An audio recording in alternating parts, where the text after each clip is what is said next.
তো রেসিপিটা গ্যালারি থেকে গিয়েছিলো, রেসিপিটা শেয়ার করতে পারিনি।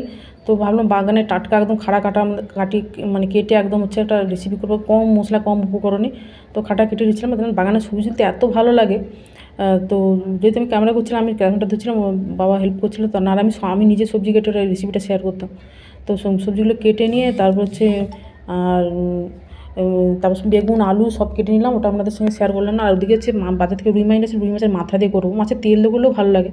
তো কার এই জল খেতে ভালো লাগে অবশ্যই কমেন্ট করবেন, চ্যানেলটাকে সাবস্ক্রাইব করুন, ফেসবুক পেজটা দিলে ফলো করুন। তো খাড়াগুলো কেটে নিয়ে আর সবগুলো সবজি কেটে নিচ্ছিলাম, কেটে ওদিকে ওগুলো হচ্ছে আমি ধুয়ে রেডি করছিলাম। ওদিকে হচ্ছে জিরে গুঁড়ো ছিল আর শিলে বাটা মশলা, ওটা আমাদের দেখালাম না। তো বলতে বলতে খাড়াগুলো কাটা একদম এত সুন্দর নরম ডোকার খাড়া, যে মানে বাজারের খাড়ার থেকে অবশ্যই অনেক ভালো ফ্রেশ সবজি একদম। তো বলতে বলতে এদিকে রেডি কালো জিরে ফোড়ন দিয়ে আর পেঁয়াজ দিয়ে ভেজে নিয়ে সবজিগুলোতে হলুদ লবণ দিয়ে লঙ্কা দিয়ে ভেজে নেওয়ার পর তারপর মাছের গুঁড়ো দিয়ে ঢাকনা দিয়ে তারপরে মশলা জল দিয়ে